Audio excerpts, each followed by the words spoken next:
Muy buenas tardes. Les doy la bienvenida a esta 11ª conferencia de lo que hemos denominado primer ciclo de conferencias geotécnicas bolivianas. Hoy, día 21 de agosto del 2020, les dirige las palabras iniciales su servidora Fabiana Vizcarra. Agradezco a la gentil audiencia que nos ha venido acompañando a lo largo de estas semanas. Su apoyo y sus observaciones y ponderaciones son muy importantes para nosotros. El día de hoy me acompaña el ingeniero Fernando Ortega desde Tarija, quien va a hacer la introducción al ponente que tenemos el día de hoy. Ingeniero Ortega, ¿cómo está? Buenas tardes. Muy buenas tardes, ingeniera Fabiana. Muy buenas tardes a todos los presentes. Es un placer y agrado muy particular mío presentar al ingeniero Magister René Salgueiro Bustillos, quien en esta oportunidad nos va a brindar una conferencia capitulado Análisis holístico de la estabilización de suelos aplicado a proyectos viales. Bueno, como una introducción quiero comentar algún perfil profesional y experiencia del ingeniero. Respecto a la formación académica, el ingeniero es graduado en la carrera de Ingeniería Civil por la Universidad Mayor de San Andrés, licenciado en Economía por la Universidad Mayor de San Andrés, magíster en Ingeniería del Terreno con especialidad en Ingeniería Geotécnica por la Universidad Politécnica de Cataluña, y desde el año 2019 el ingeniero René viene cursando el doctorado en Ingeniería Geotécnica por la Universidad Federal de Río Grande del Sur. Respecto a la experiencia y el perfil profesional del ingeniero, bueno, él es un consultor especialista en ingeniería geotécnica con más de 17 años de experiencia, proyectos de infraestructura, proyectos de cimentaciones para edificaciones y proyectos hidráulicos. Tiene experiencia en supervisiones de obras, además de haber participado en proyectos del extranjero, como ser en España y Panamá. El ingeniero René también se destaca como una experiencia en la docencia. Actualmente es docente investigador en el área de suelos y geotécnica de la Universidad Mayor de San Andrés, docente de las materias de mecánica de suelos en la Universidad Católica Boliviana, Universidad Pública del Alto, además de ser docente de posgrados. Dicha actividad que está involucrado el ingeniero René en la enseñanza lo viene ejerciendo hace más de 15 años. Y desde el año 2014 hasta la actualidad es gerente general de la empresa consultora Picterra, que están especializados en trabajos geotécnicos. Dicho esta introducción, es un agrado presentar al ingeniero René y bueno, muy prestos, como todos los oyentes, con seguridad de escuchar su conferencia, que sin ninguna duda va a ser una muy interesante. Le doy la bienvenida, ingeniero René.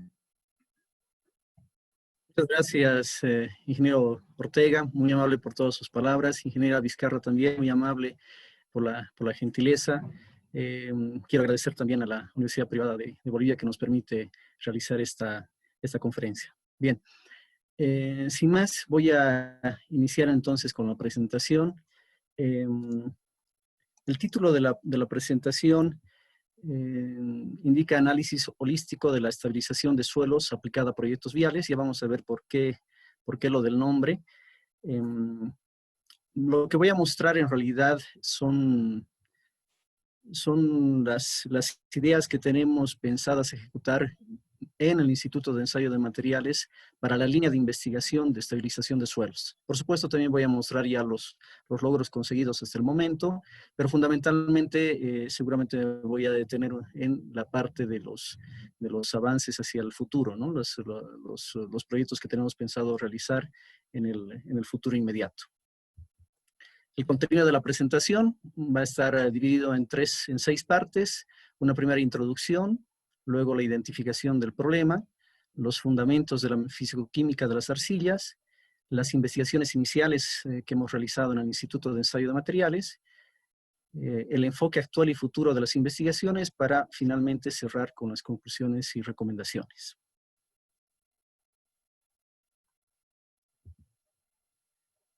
Bien. He querido hacer una introducción previa antes de hablar sobre el tema específico de la estabilización de suelos para referirnos un poco a un término un poco más genérico, bastante más genérico en realidad, que se denomina el mejoramiento del terreno o el ground improvement. Entonces, para ello, pues he consultado 3 fuentes bibliográficas importantes que entre paréntesis se las puede obtener a través del portal de la Sociedad Internacional de Mecánica de Suelos e Ingeniería Geotécnica. Em, Iniciando entonces con un primer estado del arte del connotado profesor James Mitchell, que en 1981 pues, publicó un estado del arte sobre el mejoramiento del terreno. En este documento, pues él señala como que hay 6 tipos de mejoramientos que se podrían realizar al terreno. Entre ellos podemos citar a la compactación, la consolidación por precarga, las flechadas, la estabilización de suelo usando aditivos y empleando un concepto que lo vamos a ver más adelante que se llama el intercambio iónico, que sería un tipo de estabilización química, una estabilización de tipo térmica y el refuerzo de suelo. ¿De acuerdo? Entonces, para el año 1981, estamos hablando hace ya casi 40 años, estas eran la división que teníamos en cuanto se refiere al mejoramiento del terreno. Sin embargo, fue pasando el tiempo y pocas de mejor terreno fueron ampliándose. Esto tiene un sentido muy lógico porque evidentemente a medida que la población va incrementándose en las ciudades, tendemos a empezar a construir en lugares que cada vez son más complicados y por tanto vamos a necesitar de algún tipo de mejoramiento del terreno para poder realizar las obras civiles, ¿no? Este es un proceso que también en nuestro medio ya ha empezado a surgir. En el caso de La Paz, yo creo que hace bastante tiempo, pues como ustedes saben, buena parte del terreno en la ciudad de La Paz tiene algunos problemas o riesgos fundamentalmente de tipo geológicos. Bien, entonces, en este segundo documento del estado del arte sobre el mejoramiento del terreno, los autores, el autor japonés Terashi y un autor americano Juran, hicieron una nueva clasificación de los diferentes tipos de mejoras que se pueden realizar en el terreno, y en este caso ya empezaron a incrementar el número de tecnologías, ¿no? Porque evidentemente la mejora del terreno está muy ligada a la mejora también de las técnicas, de las tecnologías, de la maquinaria que se puede emplear para poder mejorar las características del terreno, ¿no? Entonces, simplemente mencionar, por ejemplo, de que introdujeron alguna categoría adicional como esta del replacement, que sería el cambio de material, ¿no? Hay algunas que se mantuvieron, colocaron el drenaje, densificación, las lechadas, y nuevamente aquí tenemos el tema que nos ha reunido el día de hoy, asociado a la estabilización con aditivos, pero ya incluyendo algunos otros métodos para poder hacer este tipo de mejoras, como esta técnica del deep mixing que fue iniciada en la década de los 70s en Japón y posteriormente en Suecia. Entonces tenemos ya algunas otras categorías dentro de los diferentes tipos de mejoramiento del terreno. Finalmente, ya para el año de 2009, pues ya se veía la necesidad, la urgencia de poder tener un comité técnico específico en el tema del mejoramiento del terreno, ¿no? Y es así que la Sociedad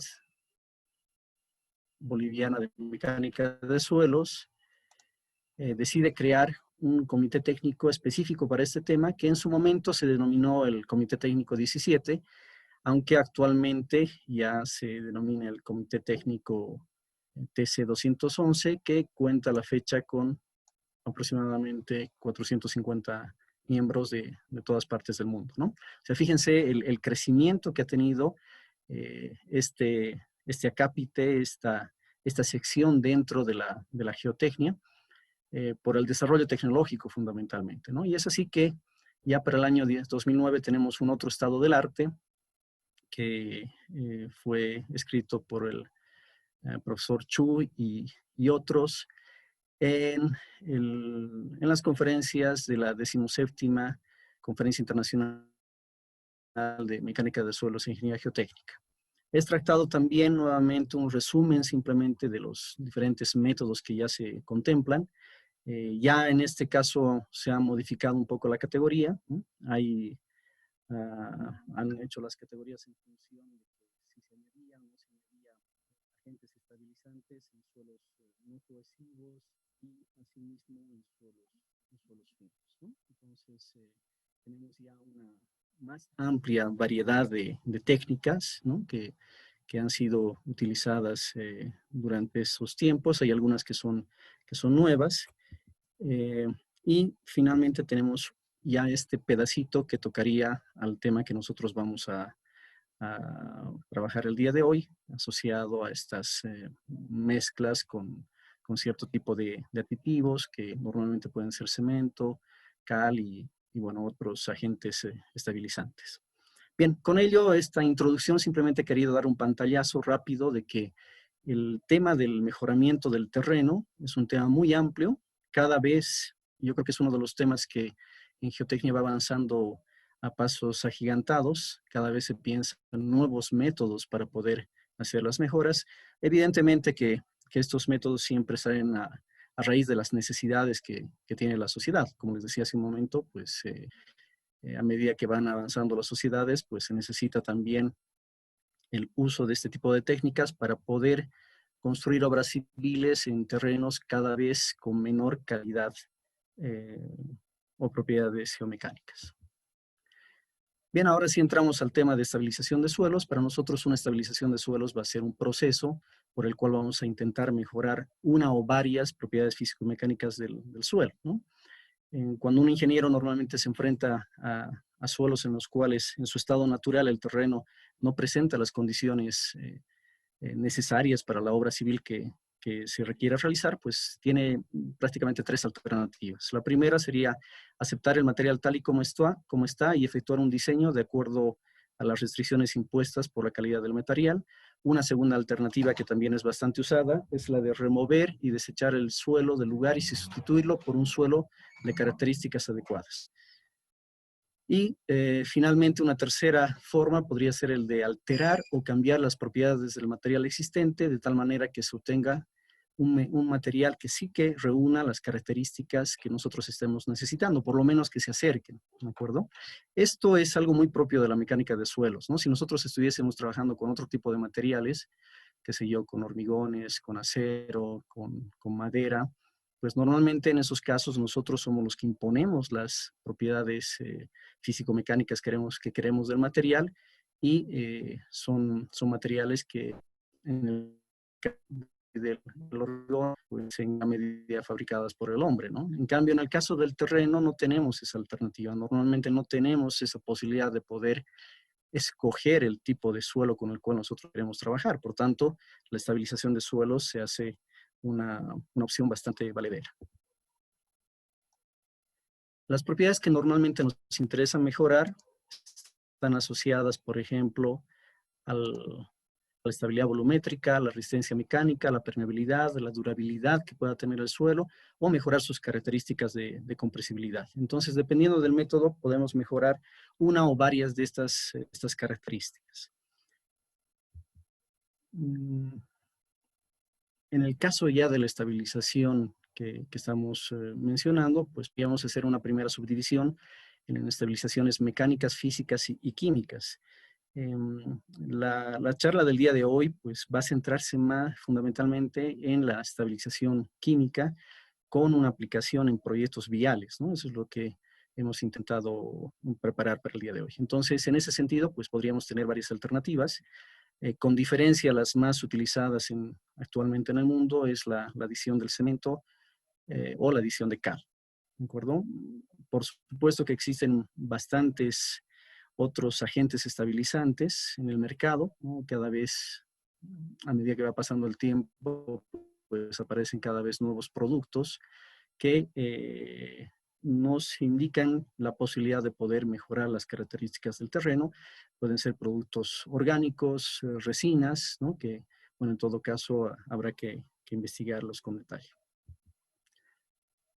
¿Cuándo podríamos considerar una estabilización de un suelo? Bueno, hemos comentado de que vamos a trabajar en esta sesión con el tema de proyectos viales, ¿no? Carreteras fundamentalmente. Entonces, simplemente mostrar de manera esquemática dos tipos de estructuras o paquetes estructurales que podemos tener en las carreteras, una de pavimento flexible y la otra de pavimento rígido, ¿no? Todos sabemos de que se requieren ciertas capas que conformen nuestra estructura del pavimento, que van a tener una resistencia mayor a medida que nos acerquemos a la aplicación de las cargas, ¿no? Entonces, normalmente todas las especificaciones técnicas, incluida la nuestra en Bolivia, a través de la Administradora Boliviana de Carreteras, pues nos indica que el material adecuado para las capas superiores del pavimento, capa base, capa subbase, tiene que ser fundamentalmente materiales granulares. ¿No? Esa es un poco la forma de construir un pavimento para una carretera, la forma convencional, y todo esto sosteniendo un material de subrasante, ¿no? Que también tiene que tener unas ciertas características. Por supuesto, características un poco inferiores a las que podría tener una capa base y subbase. Bien, sin embargo, si nosotros estamos trabajando en un proyecto en el cual se tiene más bien materiales arcillosos, pues en ese caso va a ser muy difícil que nosotros podamos siquiera utilizar ese material como material de subrasante, ¿no? En el país tenemos ese problema, ¿no? Nosotros, si intentamos hacer una división de nuestro país asociado a las características geológicas del mismo, podríamos concluir que nuestro país puede estar dividido en esas 6 categorías de acuerdo al mapa fisiográfico de Bolivia. En estos casos, pues hay zonas en las cuales evidentemente va a ser muy complicado poder obtener materiales adecuados para la construcción de un pavimento y por tanto, si vamos a aplicar la solución convencional, pues necesitaríamos realizar distancias de transporte bastante importantes, ¿no? Hay proyectos que probablemente su distancia media de transporte está alrededor de los 150 kilómetros o más. En ese caso ya la solución convencional cada vez se encarece y vamos a tener, digamos, problemas de índole económico, ¿no? Entonces, simplemente para concentrarnos en el gráfico que tenemos acá, pues está dividido de acuerdo al mapa fisiográfico en esas 6 zonas donde la primera corresponde a la cordillera occidental, la segunda el altiplano, tenemos la tercera la cordillera oriental, la cuarta estaríamos hablando ya de esta zona fisiográfica denominada subandino, y bueno, después tendríamos ya la llanura chacobeniana y finalmente el escudo brasilero, ¿no? Este mapa está obtenido de un connotado ingeniero geólogo boliviano, el ingeniero Orlando Mendieta, que además nos da algunas ideas sobre el tipo de suelos que nosotros podríamos encontrar en cada una de estas regiones, ¿no? Si ahora ya vamos a dividirlos en región occidental, central y oriental, pues vemos que en la región occidental normalmente tenemos materiales granulares, de acuerdo a la clasificación AASHTO, suelos A1A, A1B, A2, 4, 3, que en general son suelos bastante adecuados para poder realizar la construcción de las carreteras. A medida que nos vamos acercando hacia la zona oriental, ahí ya empezamos a tener dificultades en poder encontrar materiales o bancos de préstamo, fuentes de aprovisionamiento de materiales que nos permitan realizar la construcción de la carretera, especialmente importante en el caso de la llanura chacobeniana, donde los suelos son predominantemente arcillosos, suelos tipo A6, A7, que en general no son suelos adecuados para la construcción de nuestras carreteras, ni siquiera para un terreno de fundación o material de subrasante. Bueno, esto genera problemas medioambientales, ¿no? El hecho de construir como actualmente estamos realizando en nuestro país mediante soluciones convencionales, es decir, intentando buscar estas fuentes de aprovisionamiento de materiales para posteriormente trasladar el material hasta la zona de emplazamiento del proyecto, lo cual puede significar, como ya decíamos, varias decenas, si no hasta más de una centena de kilómetros de distancia media de transporte, pues implica unos costos también medioambientales. Porque no es solamente que tenemos que transportar el material, sino que además vamos a tener que reemplazar el material existente y ese material inadecuado, pues habrá que llevarlo a algún buzón, ¿no? Entonces tenemos ahí un problema doble. Por tanto, en este tipo de soluciones convencionales para carreteras emplazadas en lugares que cumplan dos condiciones de manera simultánea. La primera, que el terreno natural esté formado predominantemente por materiales arcillosos. Y la segunda, de que la distancia de transporte a las fuentes de aprovisionamiento de materiales sea bastante larga, ¿no? Entonces, si se cumplen estas dos condicionantes, es casi seguro de que lo que vamos a tener es una carretera con un costo bastante elevado.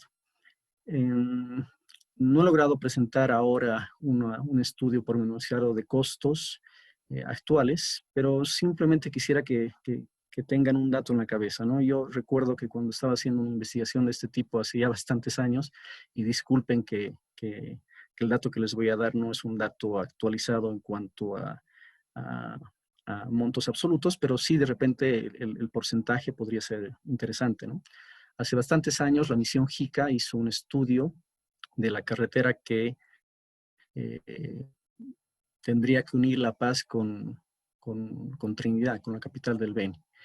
Y en los tramos, por ejemplo, entre San Ignacio hasta Trinidad, pues la conclusión que llegaban los ingenieros japoneses era de que el costo fundamental de la carretera se iba a ir en el transporte de agregados.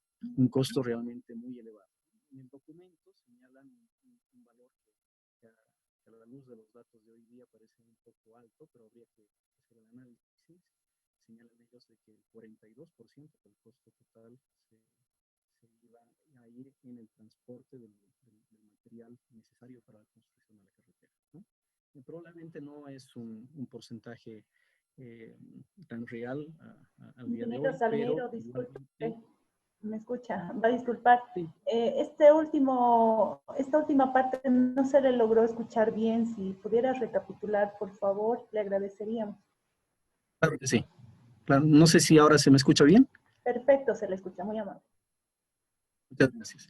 Bueno, lo que yo decía era de que en esta presentación no tengo unos datos actualizados sobre el costo del transporte de los materiales necesarios para realizar carreteras en aquellas zonas en las cuales tenemos fundamentalmente materiales arcillosos y donde las fuentes de aprovisionamiento de materiales se encuentran bastante alejadas. Pero simplemente como un dato referencial, les decía que en la década de los 80 la misión JICA hizo un estudio sobre la carretera que une La Paz con Trinidad, y en uno de los tramos indicaba de que el costo de transporte de materiales podía estar llegando hasta un 42% del costo total de la carretera, lo cual a todas luces pues es un costo elevadísimo, ¿no? Hemos hecho algunos cálculos, algunas estimaciones con el apoyo de la gente de la ABC, a quienes agradezco. Sin embargo, tenemos que todavía afinar algunos detalles, y por eso es de que en esta presentación en particular no voy a colocar esos valores. Pero ya pueden darse ustedes cuenta de que el costo de transporte resulta ser muy elevado en este tipo de proyectos. Bien, entonces si es así, seguramente habremos intentado realizar algunos tipos de estabilizaciones de suelos en algunos lugares. Y bueno, en este mapa voy a mostrar los lugares donde, hasta donde yo tengo conocimiento. En realidad, la fuente de la información que voy a presentar a continuación es a través del Instituto Boliviano de Cemento del Hormigón, a quienes agradezco, en especial al ingeniero Marcelo Alfaro y Rosendo Soruco, que me han proporcionado esta información, ¿no? En el tramo Santa Cruz de la Sierra Puerto Suárez, sí existen algunos tramos donde tenemos subbases con suelo cemento, ¿no? Es bueno también indicar de que en nuestro país todavía no tenemos una experiencia, por lo menos que yo conozca, con mezclas de suelo cal. Solamente tenemos carreteras con suelo cemento. Esta es una de las primeras. Tenemos esta otra del tramo de Puerto Rico El Sena, ya en Pando, provincia de Miguel, que tienen su base de suelo cemento con un espesor de 15 centímetros. El tramo Toca Paraíso, donde ha habido un reciclado del pavimento flexible. Humarapa La Angostura. El tramo Rurrenabaque-Ribera Alta, en ese momento, cuando me dieron la información, todavía no estaba construida. Se tenía pensado realizar esta mezcla de laterita con cemento. Y bueno, eso es todo lo que podríamos decir de momento en cuanto a las experiencias de estabilización de suelos aplicados a proyectos viales en nuestro medio. Como ven, está básicamente concentrada en el empleo de suelo cemento, aunque el cemento evidentemente no es el agente estabilizante más adecuado cuando estamos hablando de arcillas, ¿no? Es un agente muy indicado si lo que tenemos son tal vez materiales arenosos o limosos, porque como vamos a ver a continuación, el material arcilloso tiene unas características muy particulares que hacen que su tratamiento sea un poco diferente al resto. Bien, entonces,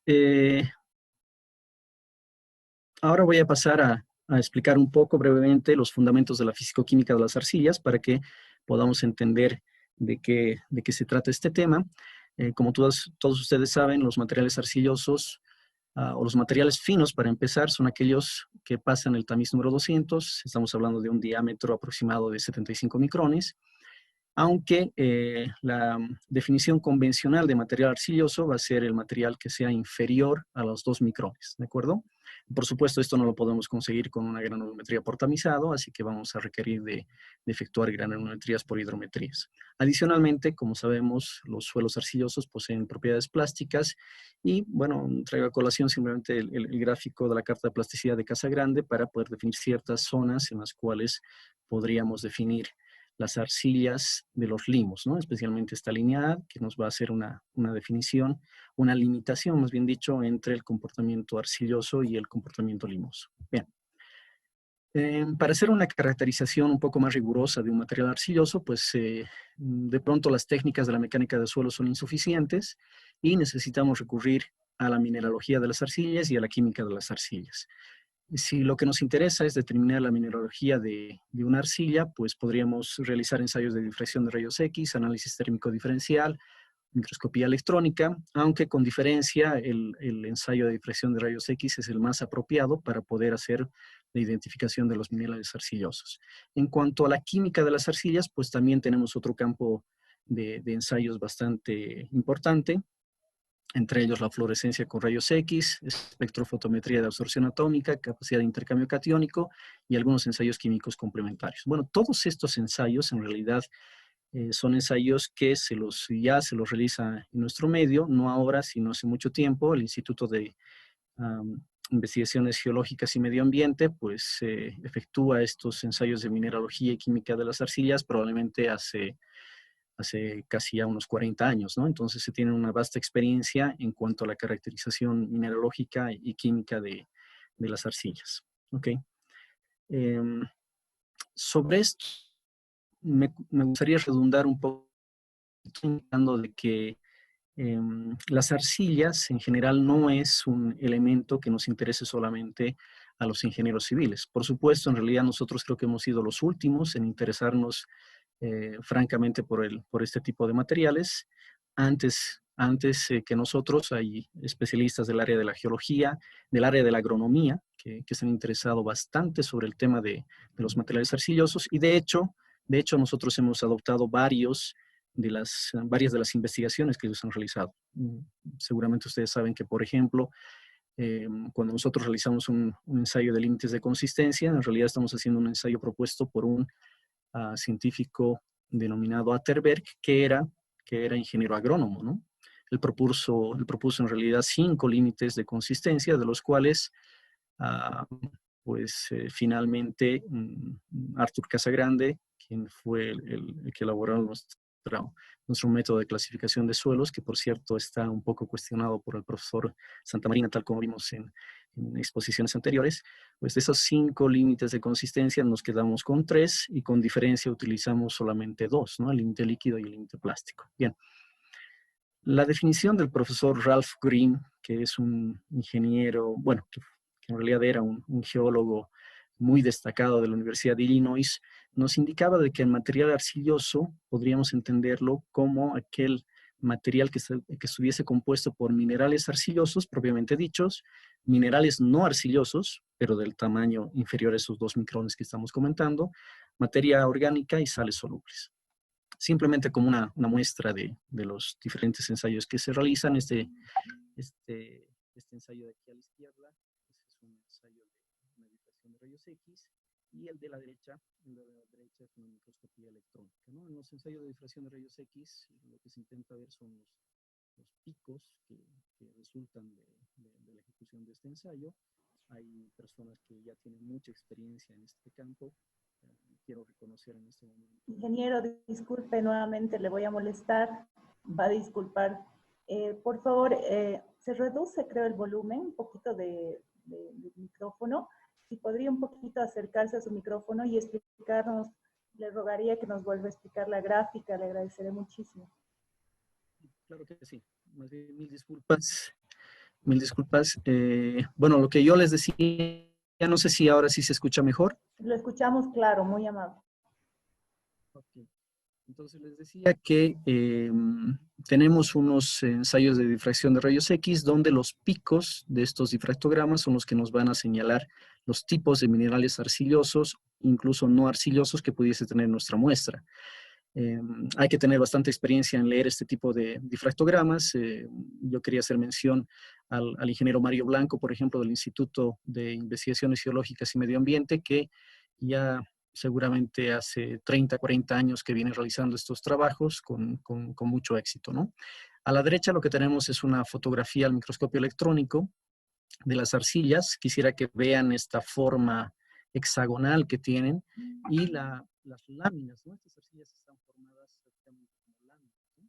En realidad, de hecho, los materiales arcillosos provienen, o más bien están comprendidos dentro del grupo de los filosilicatos, ¿no? Donde, claro, filo significa en griego hojas, y creo que esta fotografía puede mostrar claramente este sentido. ¿Qué es lo que hace diferente a un material arcilloso del resto de los suelos que nosotros estamos acostumbrados? Yo diría que son 2 propiedades muy, muy importantes que tienen estos suelos. El primero es el tema de la superficie específica. En principio, hemos de decir de que debido al tamaño, al pequeño tamaño con el que cuentan los minerales arcillosos, los podemos considerar como partículas coloidales, donde ya no son las fuerzas gravitacionales las más importantes en su comportamiento físico-mecánico, sino más bien van a ser fuerzas de tipo electromagnético o electrostáticas que van a influir decisivamente en el comportamiento mecánico. Y esto se puede entender, entre otras cosas, por este tema de la superficie específica, que no es otra cosa que la relación entre el área respecto del volumen o del peso, ¿de acuerdo? Los minerales relativamente de mayor tamaño, digamos, los limos, las arenas, etcétera, tienen superficies específicas muy bajitas, ¿no? Sin embargo, a medida que nosotros vamos disminuyendo el tamaño de las partículas arcillosas o de las partículas sólidas del terreno, la superficie específica puede ir incrementándose, ¿de acuerdo? Incluso esto se puede calcular si nosotros suponemos alguna forma geométrica definida de las partículas arcillosas, pero se ha determinado de que, por ejemplo, en el caso de la caolinita, pues este valor estaría rondando entre 5 a 20 metros cuadrados por gramo. Hemos de decir en este momento de que la mayor parte de los textos de mecánica de suelos toman en cuenta 3 tipos de minerales arcillosos: la caolinita, la halite y la morilonita. Son los que, vamos a decir, clásicos dentro de los textos de mecánica de suelos, pero la realidad es de que tenemos decenas, probablemente ya hemos superado la centena de diferentes tipos de minerales arcillosos. Hay instituciones en el mundo que se dedican exclusivamente a la definición de este tipo de minerales, como la Sociedad Internacional de Mineralogía de Arcillas, y de tanto en tanto se van descubriendo nuevos tipos de minerales arcillosos, ¿no? Esta es una ciencia bastante dinámica, ¿no? Pero si nos concentramos en esos 3 que estamos más acostumbrados los ingenieros civiles, pues podemos ver sus diferencias importantes, ¿no? Una caolinita, fíjense, estamos entre 5 y 20. Una hillita, justamente la hillita fue descubierta por el profesor Ralph Green, que yo les decía, profesor de la Universidad de Illinois, y por eso el nombre de la hillita, ¿no? Viene de Illinois. Y la morilonita, que ya tiene valores mucho más altos de superficie específica. Simplemente para que podamos entender un poco el concepto, en el libro de Lambe Whitman señala con justa razón que para cubrir un campo de fútbol, nos bastaría con 12 gramos de morilonita. Podríamos pensar cómo es esto posible. Pues en el caso de que nosotros pudiésemos separar cada una de las partículas sólidas de la morilonita y ponerlas una al lado de la otra, pues podríamos llegar a esos valores, ¿no? Fíjense esta área, ¿no? 300 a 500 metros cuadrados por gramo. Es un valor realmente grandísimo. La otra característica que tienen estos materiales arcillosos y que justamente les dan una carga eléctrica a estos minerales es una propiedad, uno de los factores que con diferencia, hay varios en realidad, pero con diferencia el más importante es el denominado sustitución isomórfica. ¿Qué es esto de la sustitución isomórfica? Bueno, vamos a recordar un poquito cómo es que está estructurado realmente una arcilla. Una arcilla puede ser una unidad, una estructura bicapa, como por ejemplo la caolinita. Una estructura bicapa está formada por una capa de tetraedros de sílice y una capa de octaedros de aluminio. ¿De acuerdo? Y esta estructura se va repitiendo de manera indefinida, bueno, indefinida, pero se va repitiendo para formar la partícula sólida del material. Si tenemos una estructura tricapa, que podría ser, por ejemplo, el caso de una hillita o de una morilonita, lo que tenemos en realidad es una estructura tipo sándwich, donde tenemos los octaedros de aluminio al medio y los tetraedros de sílice a los costados. Estas fotografías, estas imágenes también son del profesor Ralph Green, en uno de los mejores textos que debe haber de mineralogía de arcillas.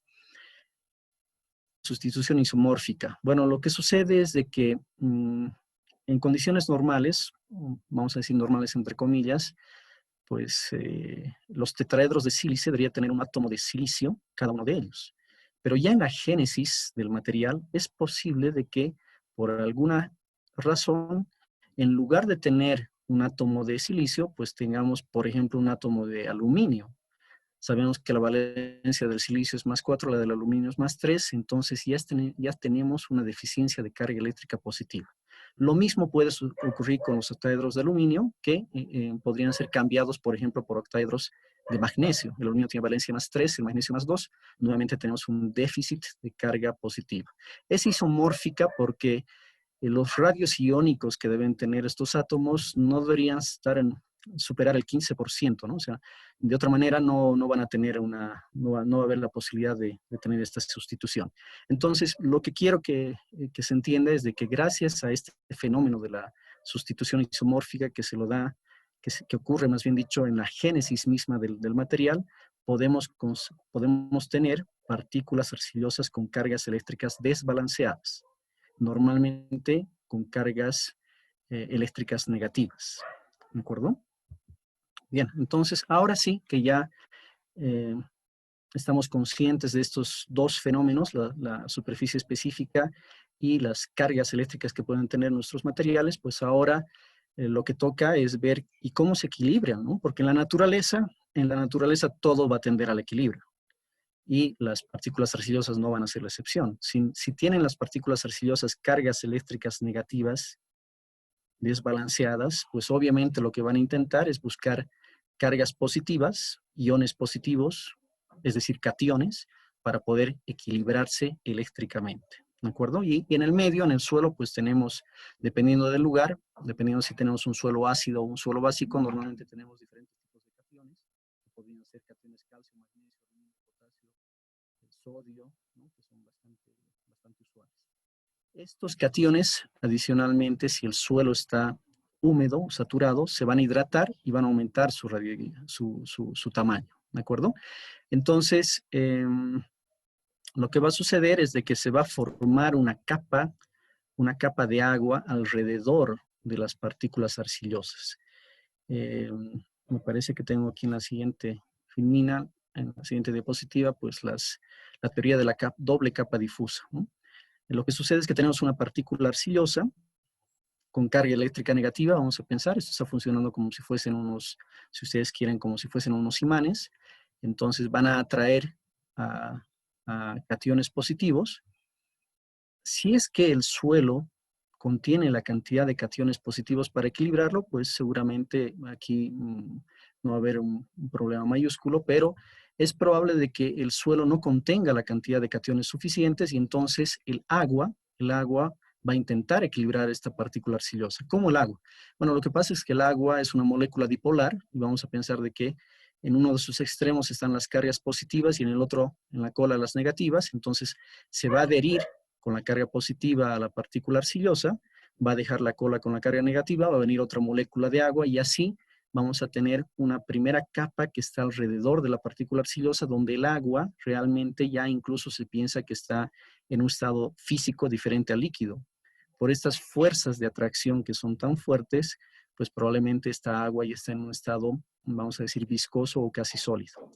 Y después vamos a tener otros cationes más alejados, también hidratados, hasta que en algún momento ya la partícula arcillosa se haya equilibrado y ya tengamos agua libre con la cantidad de cationes que tenga que tener, pero ya no adheridos o influenciados por la carga eléctrica negativa de nuestra partícula arcillosa.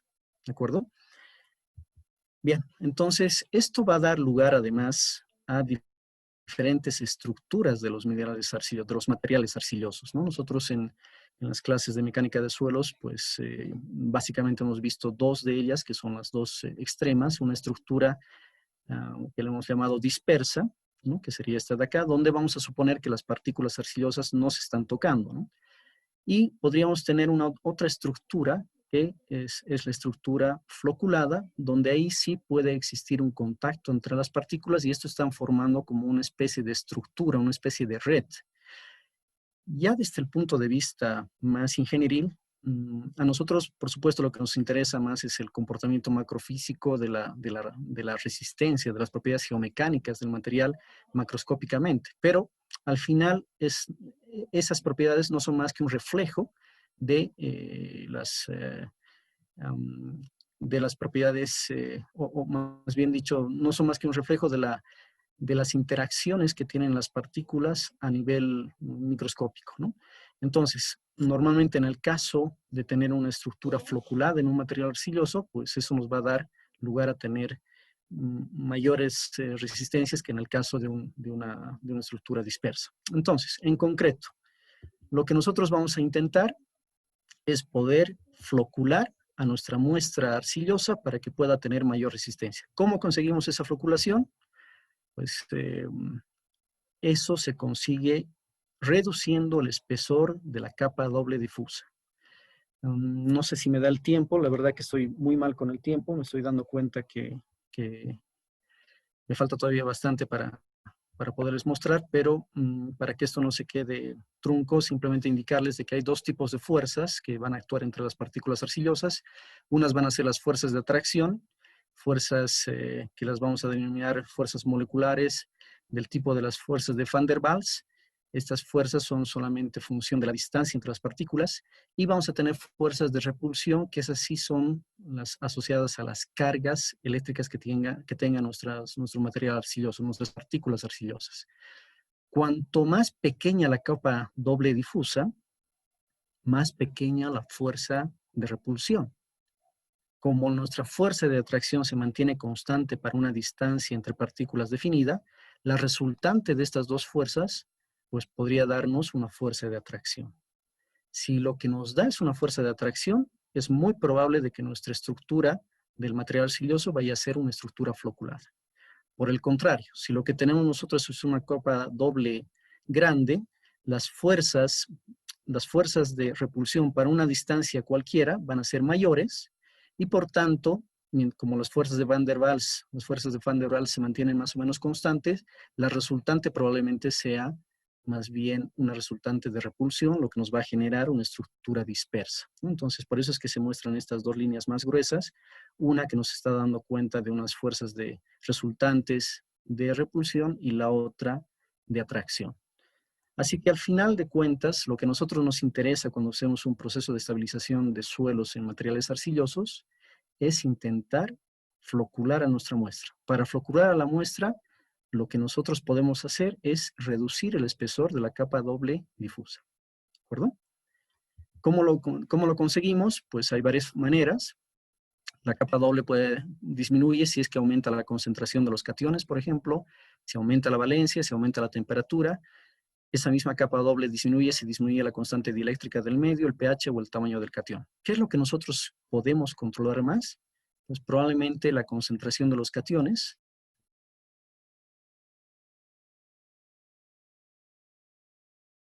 Es decir, podemos añadir ese agente estabilizante, hidróxido de calcio. Si lo colocamos en el suelo, ese hidróxido de calcio se va a disociar en cationes calcio y aniones oxidrilo.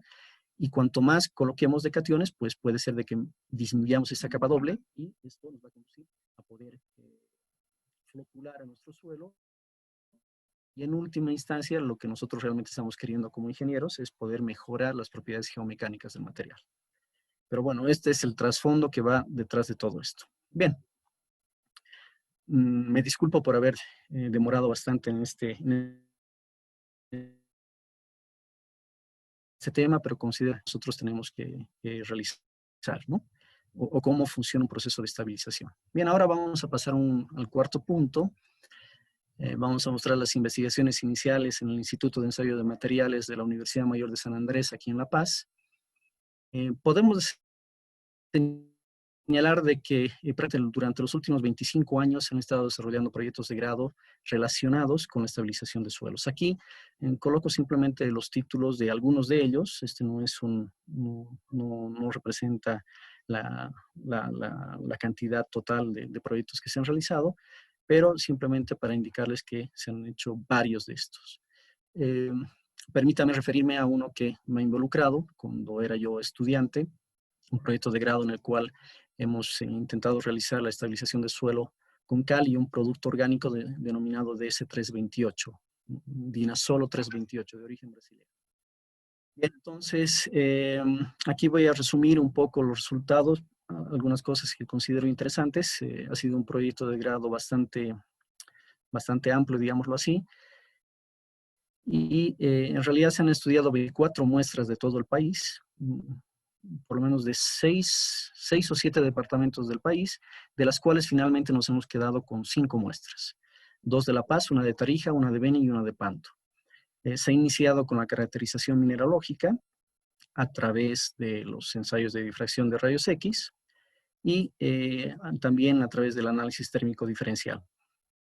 Todo este trabajo se lo ha efectuado en el entonces Instituto de Investigaciones Geológicas y ha estado llevado adelante por el ingeniero Mario Blanco, ¿no?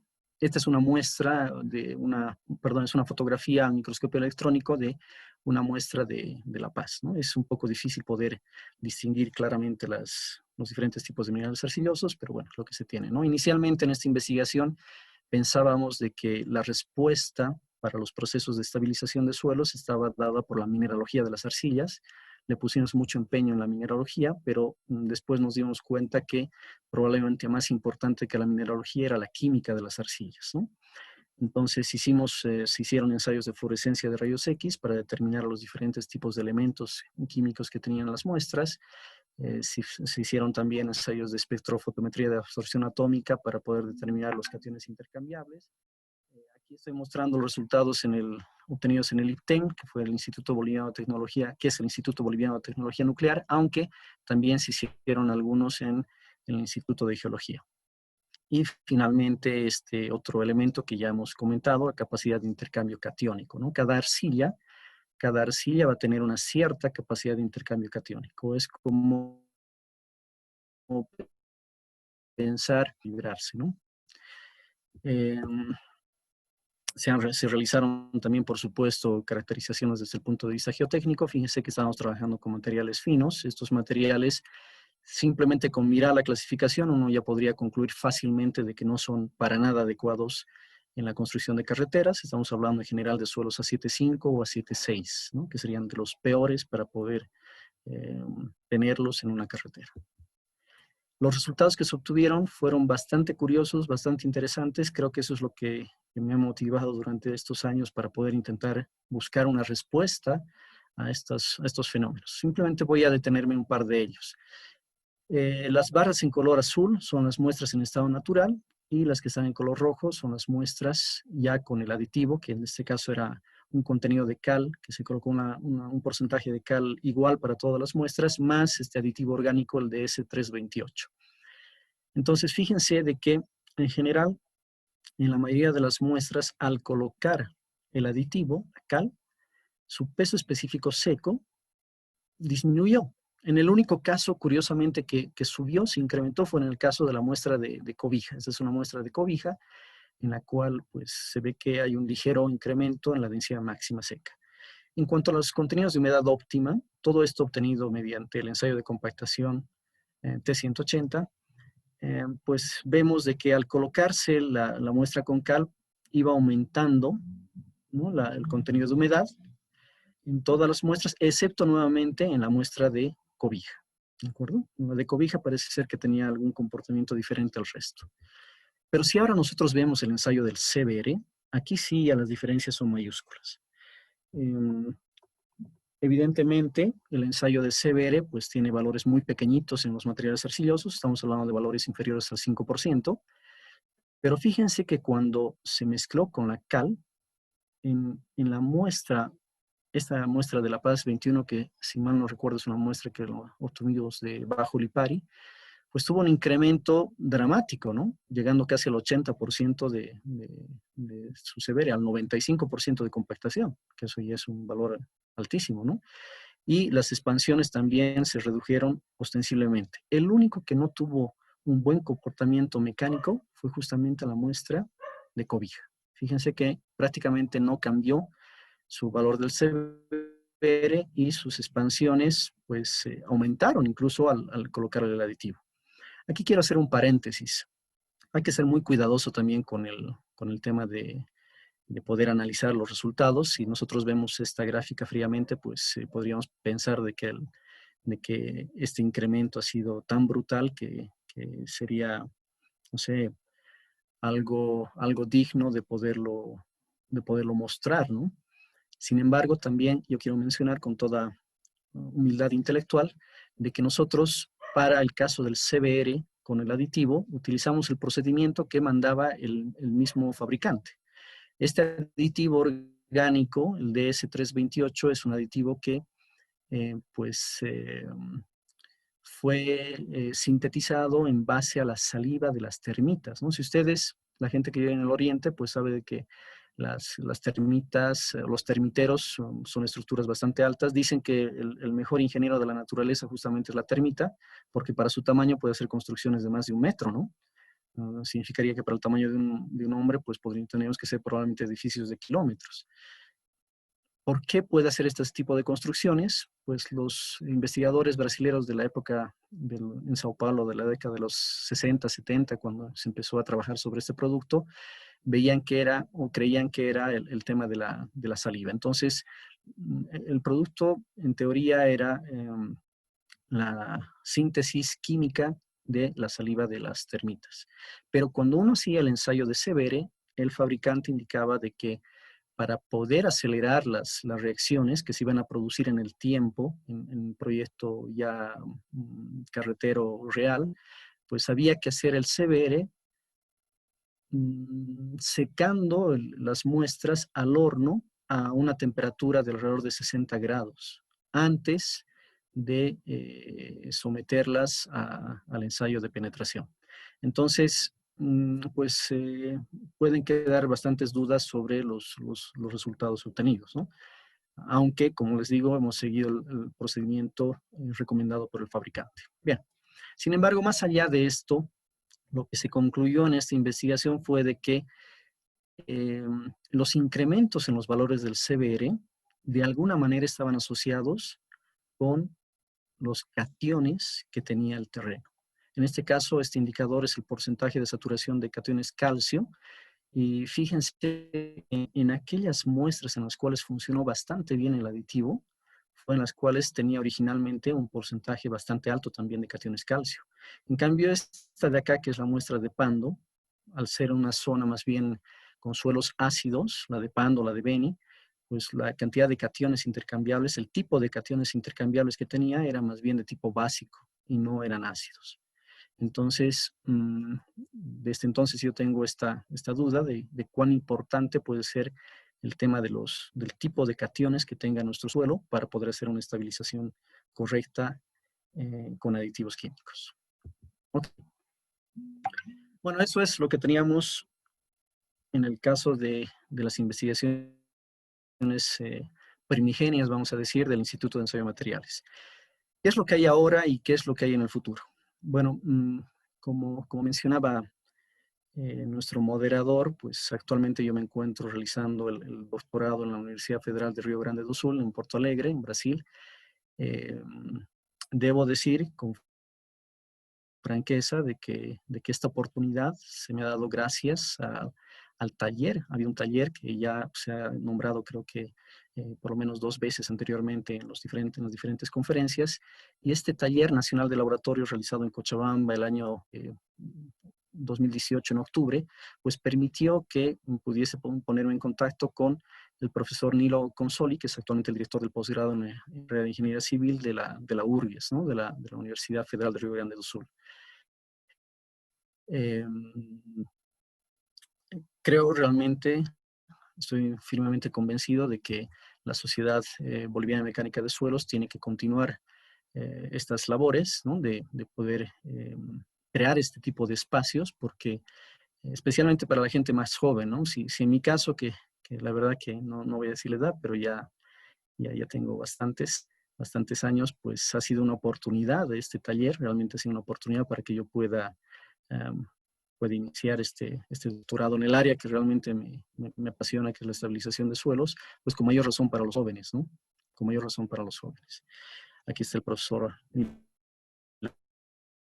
Consoli, ¿no? Que es la persona de la que yo le estaba comentando. Bien.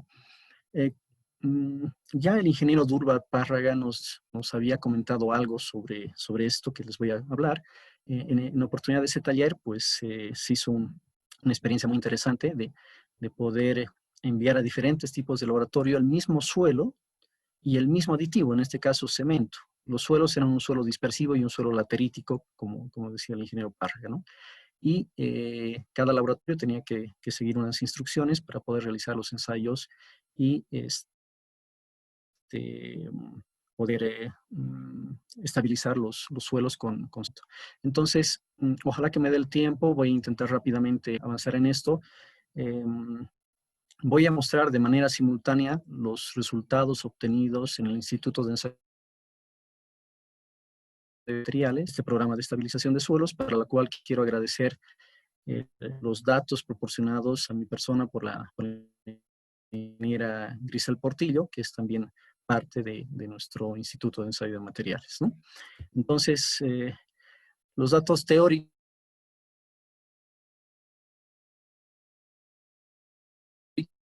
nos pidieron los organizadores eran buscar una cierta geometría cilíndrica con contenidos de humedad y pesos específicos predefinidos y ciertos contenidos de cemento. Bien.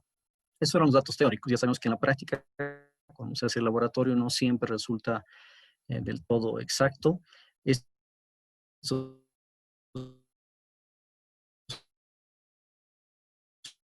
son los datos ya reales. Hay algunas diferencias, pero se puede ver de mejor en este gráfico, ¿no? Entonces tenemos, el Instituto de Ensayo de Materiales fabricó 9 probetas, las cuales tenían estos pesos específicos secos. Recuerden que debería haber sido solamente uno, ¿no? Pero en la práctica pues salieron un poco diferentes para un mismo contenido de humedad. Estos que están con coloración medio naranja son aquellas pruebas en las cuales no se pudo realizar el ensayo de compresión simple porque las muestras estaban con un contenido de cemento muy bajito que después del procedimiento de laboratorio que nos encargó realizar, había que sumergir las probetas también en agua, etcétera, pues prácticamente se deshicieron y no se pudo realizar el ensayo de compresión no confinada. Estas otras muestras, las que están en azul, esas 6 que quedaron con contenidos de cemento más elevados, pues sí se pudieron realizar los ensayos. Voy a referirme de manera bastante frecuente a un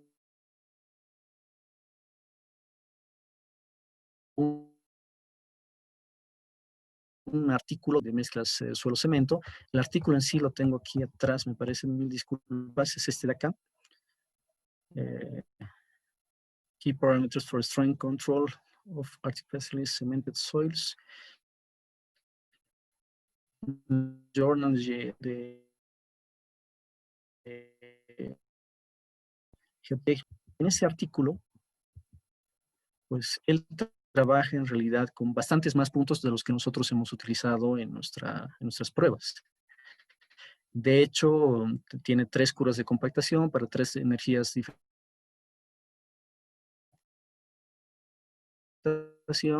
y de estas de contenido de humedad, pues ha escogido realizar ensayos, digamos, para un mismo contenido de humedad en estos 2, 3, 4 puntos y para un peso específico similar y diferentes contenidos de humedad. Es decir, como si estuviese formando una cruz, ¿no? Y para cada uno de estos puntos, pues va a trabajarlos con diferentes contenidos de cemento, ¿no? 1, 2, 3, 5 y 7% para esta línea vertical, puntos A, y en esta línea B, pues vamos a tener cada uno de estos puntos, va a tener 3 tipos de contenidos de cemento, ¿no? Volvamos a los ensayos del Instituto de Ensayo de Materiales. Pues lo siguiente que teníamos que hacer, de acuerdo a la metodología propuesta por el profesor Consoli, es transformar los pesos a volúmenes, y para lo cual se han utilizado redes específicas de las partículas sólidas, del cemento y del agua, con lo cual se ha podido determinar. En principio teníamos estos datos. Recuerden que en laboratorio siempre es fácil medir pesos, lo que es difícil es medir volúmenes, ¿no? Entonces teníamos ya los pesos y con esas gravedades específicas se ha podido convertir esos pesos a volúmenes. Bien. Se han podido determinar algunas propiedades de estado complementarias, tales como el peso específico húmedo, la relación de vacíos, la porosidad y el grado de saturación para todas las muestras. Si nosotros vemos la variación entre la resistencia a compresión simple y el contenido de cemento, pues evidentemente se muestra de que a mayor contenido de cemento, mayor resistencia a compresión simple, lo cual se puede expresar en un gráfico como este de acá. Lamentablemente no tenemos 3 puntos para cada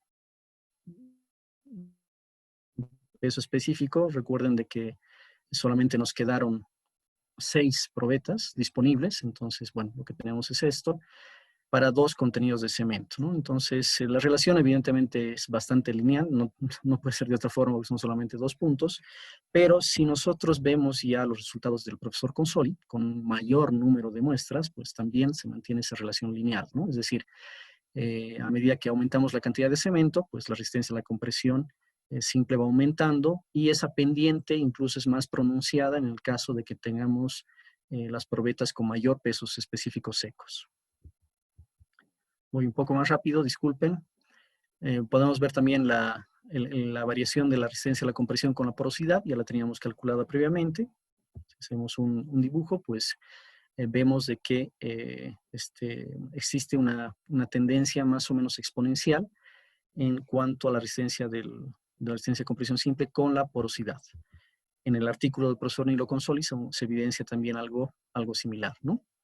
Entonces tenemos igual la porosidad y la resistencia a la compresión la compresión simple para diferentes valores de pesos específicos secos, ¿no? Cada porosidad está asociada a un peso específico seco diferente. Bien, aquí pues el profesor Consoli empezó a pensar de que un parámetro que podría ser adecuado para poder relacionar la resistencia a la compresión simple podría ser la relación entre el volumen de vacíos y el volumen del cemento que se le estaba colocando. Entonces, hacemos esta relación. Este es el gráfico, ¿no? No se ve nada mal. Para las 6 muestras, cuáles pudimos hacer el ensayo de compresión no confinada. De acuerdo a al mismo artículo mencionado, pues este es el gráfico que les lo muestras. Sin embargo, aquí pues no estaba él muy contento, porque fíjense que para una misma relación de volumen de vacío respecto al volumen de cemento, pues podríamos tener una cantidad bastante amplia de valores de resistencia a la compresión no confinada. Entonces empezó a pensar en algún método para poder mejorar esta curva y de su análisis, pues, bueno, voy a volver acá, vio de que se podría hacer un análisis entre estos valores de la resistencia a la compresión no confinada y el volumen de vacíos, y la resistencia a la compresión no confinada. Entonces vamos a empezar con el de volumen de vacíos. Es esta relación en el artículo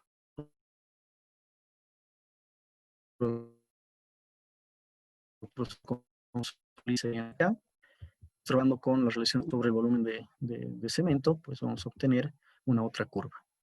Entonces, en el artículo, pues indica él de que estas curvas, la de resistencia a la compresión no confinada con el volumen de vacíos y resistencia a la compresión no confinada con 1 sobre el volumen del cemento, pues no tenían una fórmula, no tenían una forma, perdón, homotética, ¿no? Entonces, vio que parecería que fuese necesario aumentarle algún exponente adicional, alguna forma matemática de poder mejorar esa relación que anteriormente habíamos visto entre la compresión confinada, no confinada y el volumen de vacío sobre el volumen de cemento. Y aunque no lo explica muy claramente en el artículo, pues lo que nosotros hicimos fue intentar, eso ya hablo en la empresa, en FITER SRL.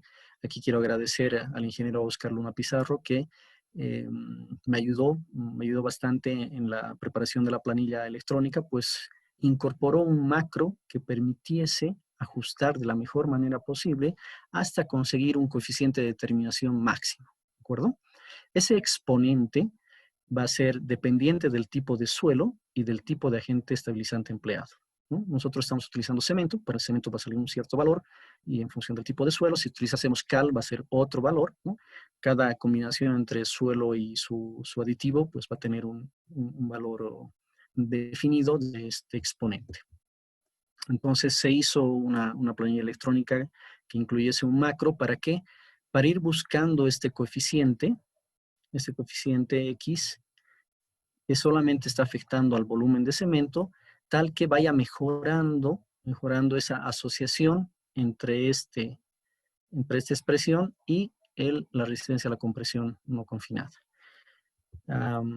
Este macro que les comentaba, pues permitió ir variando en realidad la potencia la potencia X que habíamos mencionado, y claramente se ve que solamente tiene un máximo, ¿no? Aquí en las ordenadas estamos graficando el coeficiente de determinación, que como ustedes saben es un estadígrafo de dispersión que nos permite determinar claramente la asociación entre dos variables, ¿no? Entonces, de esta manera, pues se pudo identificar que para este suelo y para este cemento, pues estábamos en torno a 0.64 de exponente.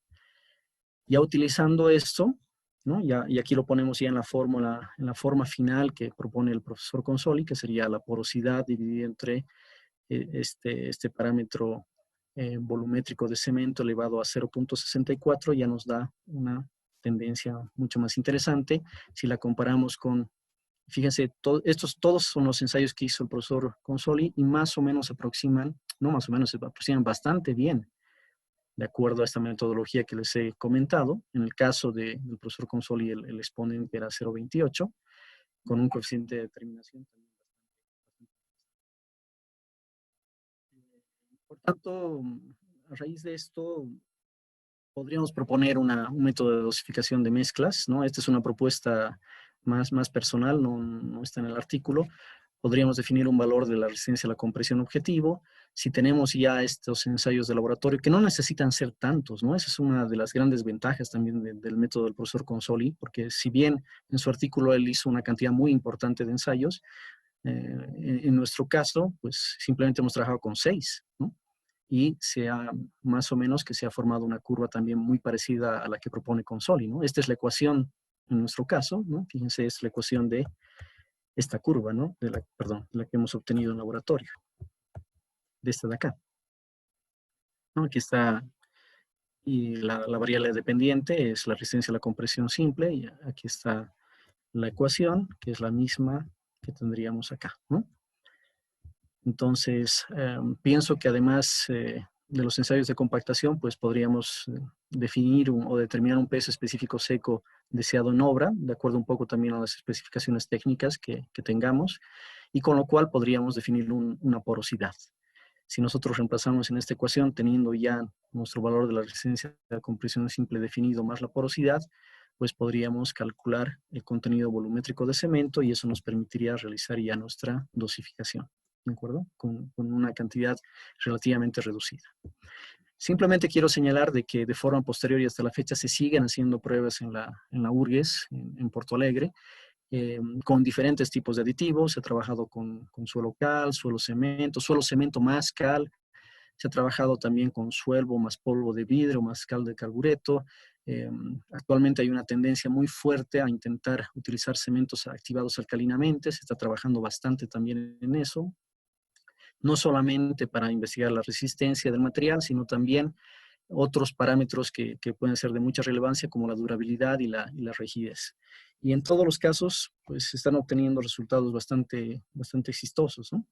Con esta metodología propuesta por la URGES. Bien, voy a cambiar un poquito el tema. Muchos se habrán preguntado por qué el título de holístico. Holístico en el sentido de integral, ¿no? Hacer un análisis integral de la estabilización de suelos. No solamente pensar en el tema técnico, que es lo que hemos estado viendo hasta el momento. Por supuesto hay que pensar en el tema económico, que eso seguro va a ser un determinante. Pero hoy en día creo que cada vez toma más fuerza el análisis también del tipo medioambiental. ¿De acuerdo? Entonces, por eso es de que hemos denominado la conferencia como un análisis holístico, porque además de contemplar temas técnicos, económicos, también ya hay la posibilidad de poder hacer un análisis de tipo medioambiental. Es un tema que todavía lo estamos estudiando en la universidad. Simplemente voy a dar un pantallazo para ver qué les parece. En general, sabemos de que la elección de un proyecto se basa en una evaluación económica, ¿no? Estamos hablando de los proyectos convencionales, los que hacemos hasta hoy en día. Tendríamos una comparación entre dos o más alternativas, ¿de acuerdo? Construimos ciertos indicadores y en base a esos indicadores tomamos una decisión. Es la forma como normalmente funciona la evaluación de un proyecto, ¿de acuerdo? Hay diferentes tipos de evaluación del proyecto, dependiendo de si es que es una evaluación financiera, es una evaluación económica o es una evaluación social, ¿no? Esta evaluación financiera pues está más restringida a proyectos de tipo privado, ¿no? Donde el objetivo evidentemente va a ser el de maximizar las ganancias. Pero en un proyecto como una carretera, no se está buscando realmente maximizar las ganancias, sino más bien maximizar el bienestar económico de una comunidad, de una población, de una región, o en el mejor de los casos, maximizar el bienestar social. Entonces ya hay algunos cambios en el análisis, si bien en la parte de la evaluación financiera privada trabajamos con precios de mercado, ya en los análisis de evaluaciones económicas o socioeconómicas vamos a trabajar con los precios denominados precios cuenta-eficiencia, ¿no? O también llamados precios sociales. Hay otras diferencias como la tasa de descuento. La tasa de descuento normalmente en la actividad financiera es una tasa de oportunidad, mientras que en la evaluación económica y social, pues es una tasa social de descuento, ¿de acuerdo? Pero al final lo que obtenemos son los indicadores financieros o indicadores de evaluación que, si ustedes recuerdan, pues pueden ser el BAN, el TIR, ¿no? El valor actual neto, la tasa interna de retorno o la relación beneficio-costo, tanto en términos de precios de mercado como en términos de precios cuenta de eficiencia. Bueno, esto es lo que se hace hoy en día para poder realizar la evaluación de un proyecto público, ¿no? Un proyecto de carreteras. Sin embargo, se podría ver otras maneras de poder evaluar un proyecto, ¿no? Entonces, hay esta idea de la evaluación del ciclo de vida, que fue concebida, en realidad no es tan nueva, ¿no? Estamos hablando de más de 50 años, cuando ya se notó que la degradación ambiental y en particular los accesos limitados a los recursos ya empezaban a tornarse una preocupación mundial. Esto surge evidentemente en Estados Unidos y en el norte de Europa. Y como un dato adicional, pues el término este de sostenibilidad que fue acuñado para la Cumbre para la Tierra, organizada en Río de Janeiro en el 92, tenía como objetivo principal el desarrollo futuro de la humanidad. Es decir, la idea es de que nosotros somos aves de paso en este mundo y deberíamos dejar para las siguientes generaciones pues, un ambiente, unos recursos, unos medios mejores o por lo menos iguales a los que nosotros hemos tenido, ¿no? Entonces, este análisis de sostenibilidad tendría que incorporar tres aspectos: el aspecto medioambiental, el económico y el social. Ya hay publicaciones, bastantes publicaciones al respecto. De hecho, ya se ha creado una revista exclusivamente para el tema de la evaluación del ciclo de vida, ¿no? Este International Journal, donde aquí en esta gráfica se puede observar cómo de manera exponencial han empezado a crecer los diferentes tipos de artículos. Y de la derecha, pues vemos la distribución de estos artículos en el mundo. Lamentablemente, para la fecha de este artículo en Bolivia, pues todavía casi no había artículos respecto de esta metodología. La idea de esta metodología es no está enfocada solamente en los proyectos, más bien han sido para los productos, ¿no? Entendidos como los bienes y los servicios, ¿no? En todas nuestras sociedades. Tenemos nosotros unas necesidades. Imagínense el producto que ustedes quieran, ¿no? No sé, un vehículo. Bueno, ¿qué se necesita para poder fabricar un vehículo? Una de las características de este método es de que el análisis empieza, como dice el método, desde la cuna hasta la tumba. Desde la cuna hasta la tumba. Es decir, hay que pensar desde el momento, desde cómo... Ingeniero René. Ingeniero Adelante. René. Disculpa, sí, justamente hace unos segundos se le había ido el audio. Por favor, si puede recapitular más o menos hace unos 10, 15 segundos. Gracias. De acuerdo. Muy amable. Entonces, lo que yo decía era de que se ha visto la necesidad de poder utilizar este método de evaluación del ciclo de vida y justamente para poder reforzar ese término de la sostenibilidad, que es un término que se está utilizando bastante desde hace unos años, ¿no? Entonces, este método del ciclo de vida, de la evaluación del ciclo de vida, se inicia, como les decía, desde el origen de los materiales con los cuales vamos a fabricar nuestro producto, ¿no? Por ejemplo, si estamos en el caso de una estabilización de suelo cal, que entre paréntesis ya se han hecho trabajos, artículos publicados aplicando este método del ciclo de vida, por ejemplo, para estabilizaciones de suelos. Entonces, tendríamos que pensar si vamos a utilizar, por ejemplo, cal, tendríamos que hacer el análisis desde la extracción de la cal, desde su procesamiento como hidróxido de calcio seguramente, desde el transporte hasta el lugar de la obra, desde la colocación, y todo eso pues tiene que estar asociado a lo que, por ejemplo, podrían ser emisiones de dióxido de carbono, ¿no? que van a ser la sustancia nociva, digamos, desde el punto de vista medioambiental. Entonces, este método es el único método de evaluación medioambiental que ya está estandarizado por la ISO 14040, ¿no? Y tiene esas dos características que les comentaba. Primero, que es un análisis desde la cuna hasta la tumba, ¿de acuerdo? Así es como se lo denomina, es decir, desde el principio hasta el final. Y su uso, y tiene como uso una unidad funcional, que ya vamos a ver a qué se refiere esto, ¿no? Para estudios comparativos. Por ejemplo, en el caso de una carretera, pues, qué sé yo, podría ser 1 kilómetro de carretera, ¿no? Como unidad funcional. Este es el esquema que muestra la ISO 14040, donde para aplicar este método de la evaluación del ciclo de vida, pues hay que definir unos ciertos objetivos y alcances. Hay que hacer un análisis de inventario. Esto probablemente sea lo más complicado de este procedimiento, de esta metodología, porque aquí se estaría pidiendo de que cada etapa, que va a involucrar la construcción, pensemos, por ejemplo, en ese suelo estabilizado, pues va a tener construcción final del pavimento. Solamente piensen en la cantidad de maquinaria que se va a utilizar. Bueno, lo que es destacable actualmente es de que, como este es un tema de interés mundial, pues hay muchos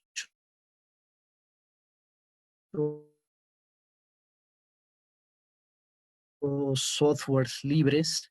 De carbono produce la producción de 1 metro cúbico de cemento o de cal, pues seguramente lo voy a encontrar en esos software que les he comentado, ¿no? Por supuesto de que tienen muchas características particulares en función del país de donde provengan, pero por lo menos ya es una primera idea, ¿no? Entonces, la idea sería ir sumando todas esas actividades que requerimos para la construcción de nuestro proyecto, y de pronto vamos a tener para todo el proyecto una cantidad, qué sé yo, de emisiones de dióxido de carbono, que nos van a poder permitir comparar dos proyectos desde el punto de vista medioambiental. ¿Listo? Se hace un análisis también de este impacto ambiental, finalmente una interpretación, ¿no? Entonces, sería, digamos, en grandes rasgos esta metodología para poder aterrizar un poquito mejor con algún caso más real. Pues podríamos comparar, por ejemplo, una alternativa de pavimento diseñado de forma convencional, es decir, llevando 150 kilómetros de distancia el material que necesito para la carretera, y otro con material estabilizado. ¿Cuál es la función del proyecto? Pues la función del sistema estudiado va a ser una carretera que permite el tráfico seguro entre dos puntos para cualquier época del año, ¿no? Lo que nosotros ya sabemos. Y la unidad funcional con la cual nosotros vamos a comparar esas dos alternativas, pues podría ser 1 kilómetro de carretera, por ejemplo. Por tanto, vamos a utilizar un método de evaluación del ciclo de vida comparativo. Es decir, pavimento convencional versus pavimento estabilizado con cal. Hay que hacer colocar algunos límites del sistema, ¿no? Por ejemplo, que la evaluación va a ser en este caso de 30 años, y podríamos considerar desde las fases de producción de materiales, la fase de construcción y la fase de mantenimiento, ¿no? Eso ya lo define el proyectista, ¿no? Pero si uno quisiera realmente, pues podría englobar todo, ¿no? Así que mi esquema para el análisis podría ser algo así, ¿no? Una fase de producción de los materiales, de cada uno de los materiales que se tienen que producir.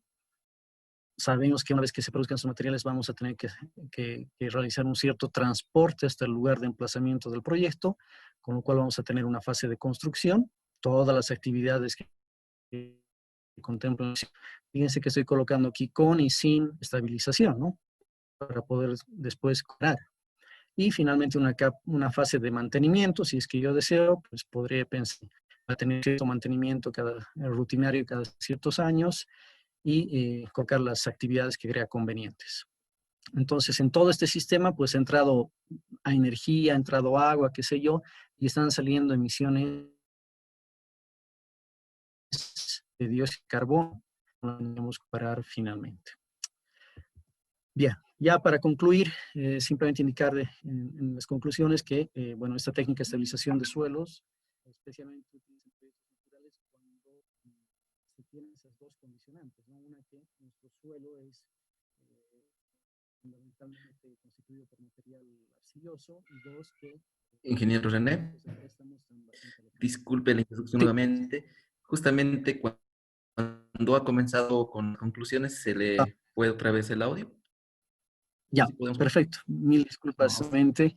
Entonces, les decía de que como conclusión podríamos indicar que las técnicas de estabilización de suelos son especialmente útiles cuando tenemos esas dos condicionantes, es decir, tener un suelo natural constituido fundamentalmente por material arcilloso y cuando las fuentes de aprovisionamiento de materiales estén a una distancia bastante lejana, ¿no? Entonces, en ese caso, seguramente el pensar en estabilizar un suelo sería una técnica adecuada. Um, en nuestro país hemos visto de que, de acuerdo a la región fisiográfica, pues la zona esta de la llanura chacobeniana sería más susceptible a tener ese tipo de efectos de estabilización. Y finalmente, lo que hemos querido mostrar en la presentación es la pertinencia de realizar hacer un análisis de tipo integral, ¿no? Considerando elementos técnicos, que seguramente los que estamos más acostumbrados los ingenieros, pero también es necesario considerar también temas económicos y medioambientales, ¿no? En este momento ya existen las técnicas necesarias como para poder hacer un análisis en esas tres dimensiones. Finalmente, como recomendación, pues consideramos relevante vista económico reforzar este tipo de líneas de investigación, eh, intentando crear sinergias entre instituciones públicas, privadas, universidades. De hecho, en estos últimos meses, pues hemos intentado acercarnos con instituciones gubernamentales. Estamos en contacto, por ejemplo, con la administradora de carreteras, que seguramente es la entidad que más le va a interesar este tipo de proyectos de investigación. Y pues también estamos abiertos a tener relacionamiento con otras universidades. Ahora mismo la tenemos con la Universidad de Río Grande do Sul en Porto Alegre, pero yo creo que aquí dentro de Bolivia también vamos a tener. De hecho, a mí me encantaría tener alguna asociación con la Universidad Gabriel René Moreno, por ejemplo, con el tema del triaxial cíclico, que, que, que nos ha puesto de manera tan interesante el ingeniero Eduardo Gutiérrez Klinsky, ¿no? Creo que podemos empezar a crear espacios en los cuales las universidades puedan trabajar de manera integrada ante un problema común, ¿no? Y mejor si es que vinculamos además a instituciones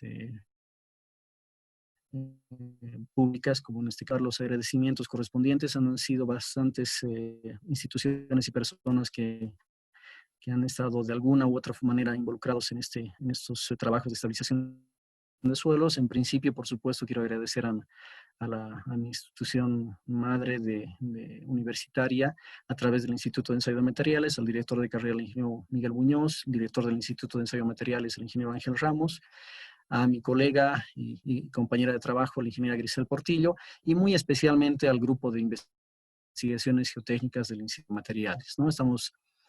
Se ha creado hace unos 2 meses, 3 meses, este grupo de investigaciones geotécnicas justamente con el objetivo de generar un espacio para que estos estudiantes de últimos semestres y egresados puedan realizar proyectos de grado, pero proyectos de grado que estén vinculados con nuestra realidad, que busquen una solución a los problemas, a los grandísimos problemas, por supuesto, que podemos tener aquí en nuestro país, ¿no? Entonces, un saludo muy especial a todos los integrantes de este grupo. También un agradecimiento al ingeniero Mario Blanco y al doctor Ramiro Matos, que son docentes investigadores del Instituto de la UNSA. En el tema económico y medio ambiente hemos tenido ya conversaciones con el licenciado Marcelo Montenegro, que es el actual director del Instituto de Investigaciones Económicas de la UNSA, para tener un trabajo integral en estos proyectos de grado. Por supuesto, la Universidad de Río Grande do Sul, la URGES, y el Departamento de Posgrado en Ingeniería a través del doctor Nilo Consoli, el doctor Lucas Festugato, que es el experto en temas de laboratorio, y el doctor Rodrigo Beck Saldaña, que ha sido la persona que, vamos a decir, me ha abierto los ojos en este tema del análisis del ciclo de vida, ¿no?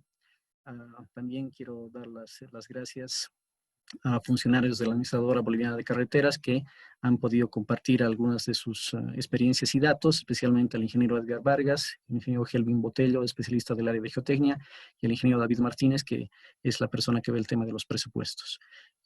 También el Instituto Boliviano de Cemento y Hormigón, ya hemos tenido conversaciones previas y ellos también han tenido toda la predisposición para poder realizar proyectos de grado de manera conjunta. Un agradecimiento al ingeniero Marcelo Alfaro y al ingeniero Rosendo Soruco, y finalmente a dos ingenieros de la empresa que actualmente estoy gerentando, la empresa FITR SRL, el ingeniero Oscar Laurani y el ingeniero Oscar Luna Pizarro. Este último ya no está actualmente en la empresa, pero ha sido una persona fundamental en el desarrollo de la empresa, y en este caso de esta investigación, como les he comentado, ha sido la persona que ha creado el macro que me ha permitido emular los resultados utilizados o obtenidos, más bien dicho, en los artículos del profesor Nilo Consoli. Bien, mil perdones por haber tardado más del tiempo requerido, pero aquí la presentación. Muchas gracias por su atención.